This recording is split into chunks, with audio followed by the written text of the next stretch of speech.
So I'm kind of recovering from a pretty bad meltdown. I had it quite a few hours ago, but I'm still not me quite yet.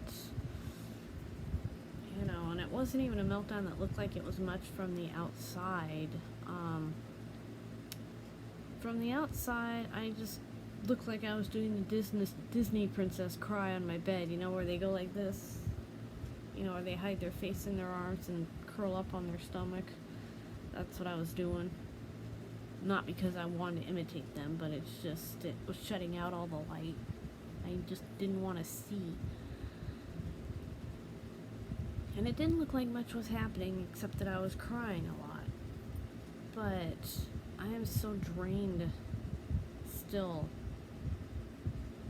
I am still so drained that my mom came in to ask me a question that I can normally answer without even thinking. I had to get up and look. She was asking me what goes on hangers in the laundry, because a lot of my things go in a drawer in the summertime. But I had two little things that were on hangers. I had to go in my closet and look to see what was missing and be like, oh, it's this and this. And she could tell by my voice that I was not right.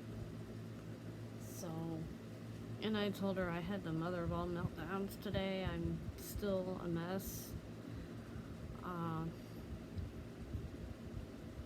But I'm sure you can tell I'm having a flat effect. The flat effect, or behaving like a Vulcan, like Spock from Star Trek.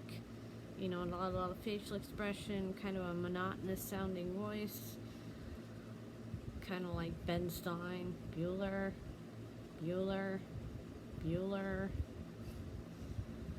But I just don't have emotional capacity right now.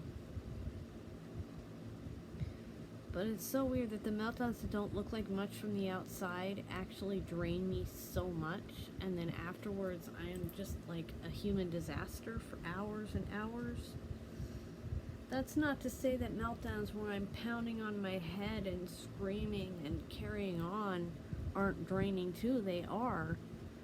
But when I have a meltdown that doesn't look like much from the outside and I am completely drained from it, people are like, what is the matter with you? You just cried a bit, shouldn't you feel better by now? And when I'm having a cry from emotion, yeah, I do feel better after. But when it's a meltdown, your entire brain is just going completely bananas inside of your skull. And you don't just pop up from it. It's like people with epilepsy who have seizures, they experience a post-ictal state where they're really confused, they can't follow instructions, they're just not themselves. They have to recover, their brain has to recover from that. And some people, they can be fine in 20 minutes, and others it might be days before they're back to their normal, as long as they don't have a seizure in between. And meltdowns need a recovery time too.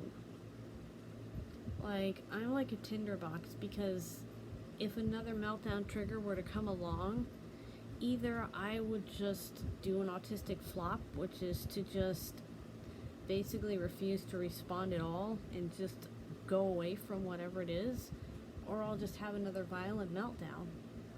Because the minor looking meltdown can more easily be followed by a violent one for me.